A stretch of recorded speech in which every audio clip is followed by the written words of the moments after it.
আমাদের অনেকে জানে না জীবনের উদ্দেশ্যটা কি। বেশিরভাগই 1 নম্বর উদ্দেশ্যটা হচ্ছে কিভাবে উপার্জন করবে। অধিকাংশ লোককে জিজ্ঞেস করবেন, তাদের সঙ্গে কথা বলে দেখবেন 1 নম্বর চেষ্টা হচ্ছে জীবিকার ব্যবস্থা করা। তারা জীবিকার ব্যাপারে বেশি সচেষ্ট, কিভাবে জীবন চালাবে। তাদের উপার্জনের উপর ভিত্তি করে জীবন ধারণ করে থাকে। তারা কি খাবে, কি পড়বে, কোথায় বাস করবে, কোন স্কুলে পড়াশোনা করবে, কোন স্নাতক ডিগ্রি নেবে, সবকিছু উপার্জনকে ঘিরেই হচ্ছে। আর এরা চিন্তা করে যে যদি বেশি টাকা উপার্জন করতে পারে তাহলে জীবনের লক্ষ্য অর্জন করে ফেলেছে। যেমন আমি যথাযথ হওয়ার উদাহরণ দিলাম। আমাদের অধিকাংশই কি করি, পাখির চোখ নিশানা না করে কি করি, আমরা শূন্যে গুলি করে দিই আর চারপাশের বিষয়গুলো টেনে আনি নিশানা ছাড়াই গুলি করে দেই। কোনো একটা বিষয়ে গ্রাজুয়েশন করি, তারপর যখন বলা হয় কেন এই কোর্স নিয়েছো তুমি, ও আমি তো ভাবিনি। তারপর বিশেষত্ব খোঁজে, আরো বেশি বিশেষত্ব খোঁজে, তারপর চেষ্টা করে যাচাই করে কেন এই কোর্স নিয়েছে। দেখবেন লোকে প্রথমে চিন্তা করে কত উপার্জন করবে, আর উপার্জনের ভিত্তিতে সে সিদ্ধান্ত নেয় কিভাবে তাদের জীবন যাপন করবে। এটা শূন্যে গুলি ছোঁড়ার মতো আর পাখির চোখে নিশানা করার চিন্তা করা। প্রথমে দেখতে হবে আমাদের কেন্দ্র কোনটা, কোনটাকে ভিত্তি করে আমাদের জীবন আবর্তিত হচ্ছে। বিভিন্ন মানুষের ভিন্ন ভিন্ন কেন্দ্র রয়েছে। কিছু লোক তারা আত্মকেন্দ্রিক, সবকিছুতে নিজেদের কথা ভাবে, পৃথিবীর অন্য মানুষকে নিয়ে কোনো মাথা ব্যথা নেই, নিজেদের নিয়ে তারা ব্যস্ত থাকে। কিভাবে জীবনযাপন করবে অন্যদের নিয়ে চিন্তা করার সময় নেই, তারা আত্মকেন্দ্রিক।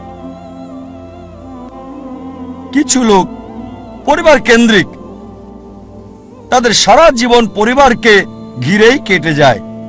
তারা যে কোনো নিয়ম ভাঙতে বা গড়তে প্রস্তুত, হোক সেটা সঠিক কিংবা ভুল, পরিবারকে সুখী করতে। তাদের মূল উদ্দেশ্যটা হচ্ছে পরিবারকে খুশি করা। কেউ হয়তো পিতামাতা কেন্দ্রিক, কিছু হয়তো পরিবার কেন্দ্রিক, স্ত্রী কেন্দ্রিক বা স্বামী কেন্দ্রিক, কেউ হয়তো সন্তান কেন্দ্রিক। দেখবেন কিছু লোক পিতামাতাকে খুশি করার জন্য যে কোনো কিছু করতে পারে। তারা তাদের জীবনের সব নিয়ম কানুন পিতামাতার পছন্দ অপছন্দের ভিত্তিতে হয়। আল্লাহ কোরআনে বলেছেন সূরা লুকমান অধ্যায় 31 আয়াত 14 যে আমি মানুষকে নির্দেশ দিয়েছি পিতামাতার সাথে সদ্ব্যবহার করতে। অনেক কষ্ট সহ্য করে মাতাকে গর্ভে ধারণ করেছে, অনেক কষ্ট সহ্য করে তাকে জন্ম দিয়েছে। ঠিক তারপরে আয়াত সূরা লুকমান অধ্যায় 31 আয়াত 15 বলছে যদি তোমার পিতামাতা চেষ্টা করে, জিহাদ করে, চেষ্টা আর সংগ্রাম করে তোমাকে বাধ্য করে আল্লাহ সুবহানাহু ওয়া তাআলা ছাড়া অন্য কারো ইবাদত করতে, যে বিষয়ে তোমার কোনো জ্ঞান নেই, তাদের মানবে না, তবে তাদের সাথে থাকো ভালোবাসা আর মমতা দিয়ে। তার মানে আমাদের স্রষ্টা বলেছেন পিতামাতাকে ভালোবাসতে, মানতে হবে, কিন্তু স্রষ্টার বিরুদ্ধে যেতে বললে, আল্লাহ এবং তার চূড়ান্ত নবীর বিরুদ্ধে যেতে বললে তাদের মানবে না। তারপরও তাদেরকে ভালোবাসো, সহানুভূতি দাও। সীমানা আছে। কিছু মানুষ স্বামী বা স্ত্রী কেন্দ্রিক, তারা স্ত্রীদেরকে খুশি করতে চায় বা স্বামীদেরকে খুশি করতে চায়। আর ধরেন কারো স্ত্রী খুবই দামি ডায়মন্ড নেকলেস চাইল, তার দেওয়ার সামর্থ্য নেই। সে কি করলো? ভিক্ষা করলো, ধার করলো বা চুরি করলো, আর ওই ডায়মন্ডের নেকলেসটা স্ত্রীর জন্য কিনে আনলো। তার লক্ষ্য স্ত্রীকে খুশি করা। কিছু লোক সন্তান কেন্দ্রিক, সন্তানদের খুশি করতে চায়। অনেক সময় দেখা যায় হয়তো কারো ছেলে বিদেশে গিয়ে লেখাপড়া করতে চায়, সে যে বিষয়ে ভর্তি হতে যাচ্ছে সেটা অপ্রয়োজনীয়, এটা তাকে দুনিয়াতেও সাহায্য করবে না, আখিরাতেও সাহায্য করবে না। তারপর কারণ ছেলে বিদেশে পড়তে চায়, এই লোক সম্পত্তি বন্ধক রাখে এবং ছেলেকে আমেরিকাতে পাঠায় আর বলে আমার ছেলে তো আমেরিকায় পড়ছে, যদিও তার লক্ষ্যটা হচ্ছে সে ছেলেকে আমেরিকাতে পড়াবে। আসলে উদ্দেশ্যটা কি? জীবনটা কোন কেন্দ্রিক? কিছু লোক যারা হচ্ছে সমাজকেন্দ্রিক। আমরা জানতে চাই আমাদের পরিবারের বাইরের লোকজন কি চিন্তা করে, এভাবে পুরো জীবনটা সমাজকেন্দ্রিক হয়ে যায়। কিছু লোক প্রতিবেশী কেন্দ্রিক, প্রতিবেশীর সাথে প্রতিযোগিতায় লিপ্ত। একটা গল্প মনে পড়ে গেল। একসময় একজন ফেরেশতা এসে এক লোককে বলল, আমি তোমার উপর খুশি, তুমি যা চাইবে আমি তোমাকে তাই দেব, তবে একটা শর্ত, যা তুমি চাইবে আমি তোমাকে সব দেব, তবে তোমার প্রতিবেশীকে দেব তার দ্বিগুণ। লোকটা বলল, একটা রোলেক্স ঘড়ি আমার চাই। ফেরেশতা তাকে রোলেক্স ঘড়ি দিয়ে দিল। প্রতিবেশী দুটো রোলেক্স ঘড়ি পেল। লোকটি বলল, একটা মার্সিডিজ গাড়ি আমার চাই। ফেরেশতা তাকে মার্সিডিজ গাড়ি দিল। প্রতিবেশীকে দুটো মার্সিডিজ দিল। লোকটি বলল, একটা সুন্দর বড় বাংলো চাই। ফেরেশতা তাকে সুন্দর বড় বাংলো দিল। তার প্রতিবেশীকে দেওয়া হলো দুটো সুন্দর বড় বাংলো। লোকটি পরে বলল, দয়া করে আমার শেষ ইচ্ছাটা তুমি পূরণ করে দাও। কি সেটা? আমার একটা চোখ তুমি নষ্ট করে দাও, যাতে কিছু আমি চোখে না দেখতে পাই।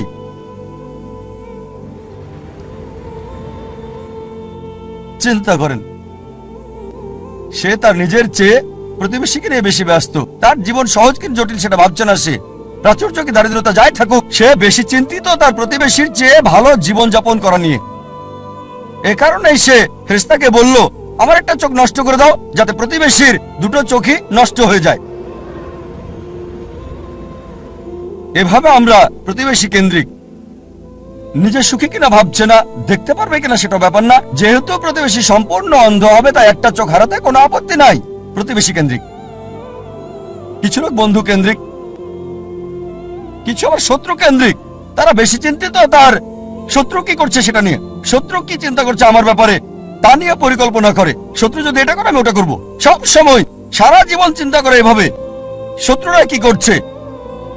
এটা আপনি পাবেন বিভিন্ন ক্ষেত্রে। ব্যবসায়ী চিন্তা করছে তার শত্রুর ব্যাপারে, ছাত্র চিন্তা করছে শত্রুর ব্যাপারে। তারা যা চিন্তা করে তার প্রতিরোধ চিন্তা করে। শত্রু যা চিন্তা করছে তার প্রতিরোধমূলক চিন্তা। বেশিরভাগ সময় তারা কাটায় শত্রুর মোকাবেলার চিন্তা করে। তাদেরকে একটা সুন্দর শান্তির উপদেশ দিতে চাই, যা আমি অনুসরণ করি। যদি কেউ আপনার দিকে পাথর ছুঁড়ে মারে, নিজেকে এতটা উঁচুতে নিয়ে যান যাতে পাথর আপনাকে ছুঁতে না পারে। কেউ আপনার দিকে ঢিল ছুঁড়ে মারলে নিজেকে এমন উঁচুতে নিয়ে যান যাতে পাথর আসতে না পারে। তাহলে প্রতিযোগিতার প্রশ্ন আসবে কি করে? আপনার বিরুদ্ধে শত্রুর পরিকল্পনার সুযোগ আসবে কি করে? আরেকটা উপদেশ, যদি কেউ ইট ছুঁড়ে মারে আপনার দিকে, এই ইট দিয়ে ঘর তৈরি করেন আপনি। স্কুলে শিখতাম মার্শাল আর্ট, কেরাতি, জুডো। যদি বড় কেউ আপনাকে ধাক্কা দেয়, কি করতে হবে? সাইড স্টেপ নিতে হবে। তার শক্তি কাজে লাগিয়ে তাকে ফেলতে হবে, তার শক্তির ব্যবহার। কেউ যখন আপনাকে ইট মারবে, সেই ইট দিয়ে ঘর তৈরি করেন। কিছু লোক সুনাম কেন্দ্রিক। তারা সুনাম চায়, মূল উদ্দেশ্য খ্যাতি পাওয়া। যে কোনো অনৈতিক কাজ করতে প্রস্তুত, নিয়মকানুন বিসর্জন দিতে পারে। কিছু লোক তারা হচ্ছে ভোগবাদী। তারা সম্পদ কেন্দ্রিক।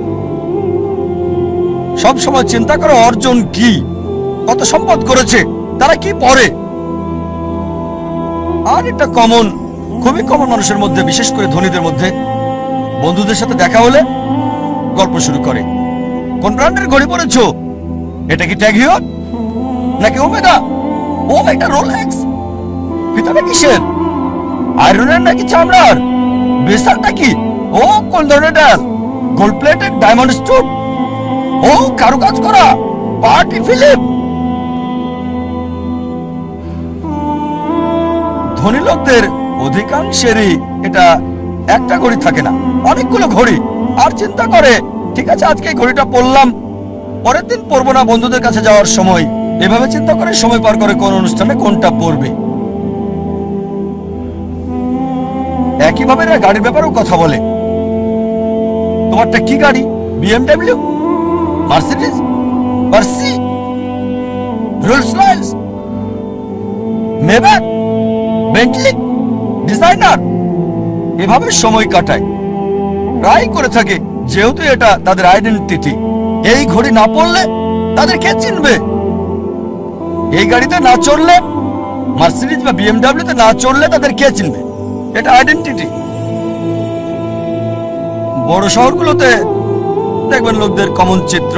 ধনী লোকদের দেখবেন তারা কথা বলে, আপনার ঘড়ি কি, কোন শিপের মালিক, উঁচু লেভেলে কোন জেটের মালিক, আমার ব্যক্তিগত জেট আছে, কতগুলো ইঞ্জিন। লোকজন হয়তো ভাববে আমি কিভাবে এসব খুঁটিনাটি জানি ঘড়ির ব্র্যান্ডের ব্যাপারেও। আপনারা জানেন আমার পেশা, আলহামদুলিল্লাহ, সৌভাগ্য বা দুর্ভাগ্য, আমি যে পেশায় আছি আমি সব শ্রেণীর লোকদের সাথে মিশি, একেবারে ভিখারি থেকে রাজা পর্যন্ত। আল্লাহ আমাকে দয়া করেছেন, ভালো অথবা মন্দ আমি চারপাশের লোকদের সাথে মিশি, ভিখারি থেকে রাজা পর্যন্ত। আর যে সুযোগটা আমি পাই কোন বস্তুবাদীর সাথে যখনই কথা বলি, আমি চেষ্টা করি দাওয়াত দেই, তাদের বলি তোমার ঘড়ির দাম হয়তো $1000 বা $10,000 অথবা $1,00,000, আমার ঘড়ি আমি যেটা পড়ছি এই ঘড়িটার দাম মাত্র $1400, $30 কম। অনেক বছর ধরে ব্যবহার করছি, ভালো সার্ভিস দিচ্ছে, একেবারে তোমারটার মতোই। সাধারণ ঘড়ি, দাম মাত্র $1400। আলহামদুলিল্লাহ, আল্লাহ দয়া করেছেন, আমি যেগুলোর নাম বললাম অধিকাংশ ব্র্যান্ডই উপহার পেয়েছি, সবগুলো ব্র্যান্ডই উপহার পেয়েছি। এই সবগুলো ওমেগা, রোলেক্স অনেক পেয়েছি। আর আমি নবী মুহাম্মদ সাল্লাল্লাহু আলাইহি ওয়াসাল্লামের পথ অনুসরণ করেছি। আমি অন্য দায়ীদের দিয়ে দেই, আমার স্টাফদের দিয়ে দেই, যাতে করে আমি খুতুয়াতুল শয়তান থেকে দূরে থাকতে পারি। অনেক সময় অনেক উপলক্ষে আমাকে নিমন্ত্রণকারীরা তাদের ব্যক্তিগত জেট প্লেন আমার জন্য পাঠায়, ব্যক্তিগত জেট প্লেন আমাকে নিয়ে যাওয়ার জন্য তারা পাঠিয়ে দেয়। এমন অনেকবারই হয়েছে। চিন্তা করেন, জেট প্লেনের খরচ শুধুমাত্র একজন মানুষের জন্য, পাইলটদের পেমেন্ট, এয়ার হোস্টেসের পেমেন্ট, এয়ারপোর্টের ভাড়ার খরচ। তাই আমি তাকে বললাম এটা সবচেয়ে ভালো হয় যদি একটা ইকোনমিক ক্লাস টিকিট পাঠান। আলহামদুলিল্লাহ, আল্লাহ আমাকে দয়া করেছেন, আমার পরিবারকে রহমত করেছেন, মাশাআল্লাহ। এই সব গাড়ি কিনতে পারবো, ফার্স্ট ক্লাসে ভ্রমণ করতে পারি, আলহামদুলিল্লাহ। কিন্তু আমি একজন দায়ী, তাই আমি তাকে বললাম এত টাকা খরচ করার চেয়ে বরং একটা ইকোনমিক ক্লাস টিকিট পাঠিয়ে দেন, চলে আসব, বাকি টাকা অন্য কোথাও দান করে দেবেন আল্লাহ সুবহানাহু ওয়া তাআলার পথে। আয়োজকেরও মাশাআল্লাহ নিয়ত স্বচ্ছ হওয়ায় আমাকে বললেন যে আমার জেট প্লেনে কাকে আমি আনতে পাঠাবো, আর কে উত্তম আল্লাহর পথে দায়ী ইচ্ছে। আমি তাকে বললাম ইনশাআল্লাহ আপনার নিয়ত যেহেতু সহি, ইনশাআল্লাহ আল্লাহ আপনাকে পুরস্কার দেবেন। তার নিয়ত ছিল আল্লাহর পথে দায়ীর জন্য ভালো ব্যবস্থা করা, আল্লাহ তাকে পুরস্কার দেবেন। একটা কথা মনে রাখবেন, এর মানে বলছি না যে এই সব কিছু ভোগ বিলাস একেবারে হারাম, সব ক্ষেত্রে এগুলো হারাম তা নয়। জীবনের উদ্দেশ্যটা কি জানতে হবে। এগুলো হারাম হতেও পারে আবার নাও হতে পারে। একটা উদাহরণ দিচ্ছি, মনে করেন আপনার অবস্থান ক্যাটাগরি এ তে, যাদের এসব করার সামর্থ্য নেই, এই দামি ঘড়ি, এই দামি গাড়ি, দামি বাংলো, কিন্তু যদি সে ভিক্ষা করে, যদি ধার করে, চুরি করে বলো দামি ঘড়ি কেনে, দামি গাড়িতে চড়ে, এটাকে ইসরাফ বলা হয়, এটা হারাম। দ্বিতীয় শ্রেণীর লোক আছে যাদেরকে আল্লাহ সামর্থ্য দিয়েছেন। আল্লাহ কোরআনে বলেছেন সূরা আনাম অধ্যায় 6 আয়াত 71, কিছু লোককে আমি অনেক বেশি প্রাচুর্য দিয়েছি অন্যদের চেয়ে। আল্লাহ বলেন সূরা আনাম অধ্যায় 6 আয়াত 165, আল্লাহ কিছু মানুষকে অন্যের উপর মর্যাদা দিয়েছেন যাতে তিনি তোমাদের পরীক্ষা করতে পারেন। তাই আল্লাহ যদি আপনাকে সামর্থ্য দেন আর আপনি এগুলো কিনেন, দামি গাড়ি, দামি ঘড়ি, দামি বাংলো, আর শুধু এগুলো নিয়েই আপনি থাকেন, এগুলো ছাড়া কিছুই করতে পারেন না, এটাই আপনার কেন্দ্র, এটাই আপনার জীবনের উদ্দেশ্য, তাহলে এটা হারাম। তৃতীয় ক্যাটাগরির লোক আছে যাদেরকে আল্লাহ সামর্থ্য দিয়েছেন, তারা সেগুলো কিনে, তবে সেগুলো নিয়েই পড়ে থাকে না। এটা কিনেছে। নবী সুলাইমান আলাইহিস সালামের উদাহরণ দেখে তিনি ধনী ছিলেন, মালিকও হয়েছিলেন, তবে এগুলোর উপর নির্ভরশীল না। তাই যদি এগুলো কিনেন আর যদি আল্লাহ সুবহানাহু ওয়া তাআলাকে মেনে চলেন, বস্তুবাদী বিলাসের উপর নির্ভরশীল না হন, তাহলে এটা মুবাহ। ঐচ্ছিক, এটা হারাম না। তবে সবচেয়ে উত্তম চতুর্থ ক্যাটাগরি, যাদের আল্লাহ সামর্থ্য দিয়েছেন আর তারপর সেগুলো ব্যবহার করে না, এগুলো কিনে না। প্রিয় নবীজি মুহাম্মদ সাল্লাল্লাহু আলাইহি ওয়াসাল্লামের মতো আমাদের প্রিয় নবী মুহাম্মদ সাল্লাল্লাহু আলাইহি ওয়াসাল্লামের ক্ষমতা ছিল, সুনাম ছিল, আধিপত্য ছিল। সে সময় তিনি রাজা হতে পারতেন, সারা পৃথিবীর সব ধন সম্পদের মালিক হতে পারতেন। অথচ যখনই কোনো পুরস্কার পেতেন, অনেক সময়, প্রায় সময় তিনি তার সাহাবীগণকে সেগুলো দিয়ে দিতেন। এজন্য না যে গ্রহণ করা হারাম হবে, কেউ যদি ভালো উপহার দেয় সেটা রাখতে পারেন, সেটা হারাম না। কিন্তু নবীজি অন্যদের দিয়ে দিতেন। চতুর্থ ক্যাটাগরি, আল্লাহ সামর্থ্য দিয়েছেন আর সেগুলো ব্যয় করে আল্লাহ সুবহানাহু ওয়া তাআলার পথে।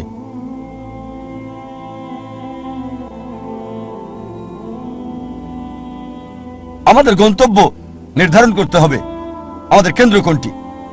মানব জাতির জন্য সবচেয়ে গুরুত্বপূর্ণ গন্তব্য আল্লাহ কেন্দ্রিক হতে হবে। তার উদ্দেশ্য, তার লক্ষ্য হতে হবে আল্লাহ সুবহানাহু ওয়া তাআলা এবং সর্বশেষ চূড়ান্ত নবী মুহাম্মদ সাল্লাল্লাহু আলাইহি সাল্লাম। আর বিশ্বাস করেন, আল্লাহ কেন্দ্রিক হলে আপনার নিজেকে অবহেলা করতে হবে না, পরিবারকে অবজ্ঞা করতে হবে না, আপনার সমাজকেও না। আল্লাহ কেন্দ্রিক হলে আল্লাহ বলেছেন, নিজের যত্ন নাও, রাতে ঘুমাও। আল্লাহ বলেছেন পরিবারের দেখাশোনা করতে। পিতামাতার ব্যাপারে আল্লাহ বলেছেন সূরা ইসরা অধ্যায় 17 আয়াত 23 ও 24 যে আল্লাহ নির্দেশ দিচ্ছেন তাকে ছাড়া কারো ইবাদত করবে না, পিতামাতার সাথে সদ্ব্যবহার করবে, যদি তাদের একজন বা উভয়ই বার্ধক্যপনীত হয় বিরক্তি প্রকাশ করবে না, এমনকি উফ শব্দটা করবে না। বিনীতভাবে কথা বলো, দয়ার ডানা মেলে দাও আর দোয়া করো, হে আল্লাহ তাদের অনুগ্রহ করো যেভাবে তারা আমাকে শৈশবে লালন করেছেন। তার মানে যদি আল্লাহ কেন্দ্রিক হন, পিতামাতাকে ভালোবাসতে হবে, সম্মান করতে হবে, মান্য করতে হবে। যদি তারা আল্লাহ এবং রাসূলের বিরুদ্ধে যায় সেক্ষেত্রে মানবে না, তারপরও ভালোবাসা সহানুভূতি থাকতে হবে। সূরা লুকমান অধ্যায় 31 আয়াত 14 এবং 15। যদি আল্লাহ কেন্দ্রিক হন তার মানে এই না যে স্ত্রীর খোঁজ খবর নেবেন না। একটা হাদিস আছে প্রিয় নবীজি মুহাম্মদ সাল্লাল্লাহু আলাইহি সাল্লামের, আহমদ ইবনে হাম্বল, হাদিস নাম্বার 7396। আমাদের নবীজি মুহাম্মদ সাল্লাল্লাহু আলাইহি সাল্লাম বলেছেন, মুমিনদের মাঝে সেই সবচেয়ে উত্তম যে তার পরিবারের সাথে ভালো, বিশেষ করে স্ত্রীর সাথে।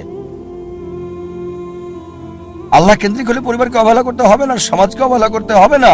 আল্লাহ বলেন সূরা মাউন অধ্যায় 107 আয়াত 1 থেকে 7 যে প্রতিবেশীর হক আদায় করো, প্রতিবেশীকে সাহায্য করো। প্রিয় নবী মুহাম্মদ সাল্লাল্লাহু আলাইহি সাল্লাম বলেছেন, এই হাদিসটা আছে সহিহ বুখারীতে ভলিউম 1 বুক অফ ফেথ হাদিস নাম্বার 13 যে সে কখনোই পূর্ণ মুমিন নয় যদি তার ভাইয়ের জন্য তা পছন্দ না করে যা সে নিজের জন্য করে থাকে। তার মানে অন্যদেরও দেখাশোনা করতে হবে। তাই আল্লাহ কেন্দ্রিক হওয়া মানে এই না যে সবকিছুকে অবহেলা করে ভিখারির মতো জীবনযাপন করতে হবে। তবে কেন্দ্র হবে আল্লাহ। আল্লাহ যদি সম্পদ দেন, সেই সম্পদকে আল্লাহর রাস্তায় ব্যয় করেন। আল্লাহ সুনাম দিলে আল্লাহর রাস্তায় সেটা ব্যয় করতে হবে। আল্লাহ আপনাকে গুণ দিলে, আল্লাহ আপনাকে অনুগ্রহ দিলে আল্লাহর রাস্তায় সেটাকে ব্যয় করেন। সবচেয়ে বড় উদাহরণ, রোল মডেল, যে মানুষটি সম্পূর্ণভাবে আল্লাহ কেন্দ্রিক ছিলেন, সর্বশেষ এবং চূড়ান্ত নবী মুহাম্মদ সাল্লাল্লাহু আলাইহি সাল্লাম। আমাদের প্রিয় নবী মুহাম্মদ সাল্লাল্লাহু আলাইহি সাল্লাম সবচেয়ে বড় উদাহরণ। তিনি সবকিছুতে আল্লাহ কেন্দ্রিক ছিলেন। আর তিনি শুধু মুসলিম জাতির জন্যই আসেননি, সমগ্র মানব জাতির জন্য রহমত স্বরূপ। আল্লাহ কোরআনে বলেন সূরা আম্বিয়া অধ্যায় 21 আয়াত 107, ওয়ামা আরসালনাকা ইল্লা রাহমাতাল লিল আলামিন, আমি তো তোমাকে অবশ্যই সমগ্র মানব জাতির রহমত হিসেবে প্রেরণ করেছি, সমগ্র সৃষ্টির রহমত হিসেবে, সমগ্র পৃথিবীর জন্য রহমত। একজন মানুষের জন্য সবচেয়ে ভালো উদাহরণ, যার জীবনের সবচেয়ে ভালো উদ্দেশ্য ছিল। মানব জাতির সবচেয়ে বড় উদাহরণ একজন মানুষের জন্য, বর্বর জাতিকে যিনি মানব জাতিতে রূপান্তরিত করেছেন, যে মানুষটা মানব জাতিকে বদলে দিয়েছিলেন। আর ইতিহাস পড়লে ঘন্টা দিন একসাথে বলে যেতে পারবেন। মুসলিমরা কি বলছে সেটা বাদ দেন, নবীজি মুহাম্মদ সাল্লাল্লাহু আলাইহি সাল্লাম সম্পর্কে শত শত অমুসলিমের কথার উদ্ধৃতি দিতে পারবেন যারা নবীজির প্রশংসা করেছেন। এখানে কয়েকটা উদাহরণ দিচ্ছি। জর্জ বার্নার্ড শ, তিনি বলেছেন মুহাম্মদ সাল্লাল্লাহু আলাইহি সাল্লাম সম্পর্কে যে আমি তার সম্পর্কে পড়েছি, মানে নবী মুহাম্মদ সাল্লাল্লাহু আলাইহি ওয়াসাল্লাম, আর আমার মতে নিরপেক্ষ অবস্থান থেকে বললে তাকে মানবতার রক্ষাকারী বলা উচিত। George Bernard Shaw. Thomas Carlyle বিখ্যাত ঐতিহাসিক ছিলেন, তিনি একজন ইউরোপিয়ান অমুসলিম। তার লেখা একটা বই হিরোজ অ্যান্ড হিরো ওয়ারশিপ, তিনি বীরদের ইতিহাস তুলে ধরেছেন। আর এক নম্বর হিরো, একজন বীর নবী, তিনি ঈসা আলাইহিস সালাম ছিলেন না, তিনি মুসা আলাইহিস সালাম ছিলেন না, দাউদ আলাইহিস সালাম ছিলেন না, সুলাইমান আলাইহিস সালাম ছিলেন না, তিনি ছিলেন মুহাম্মদ সাল্লাল্লাহু আলাইহি সাল্লাম।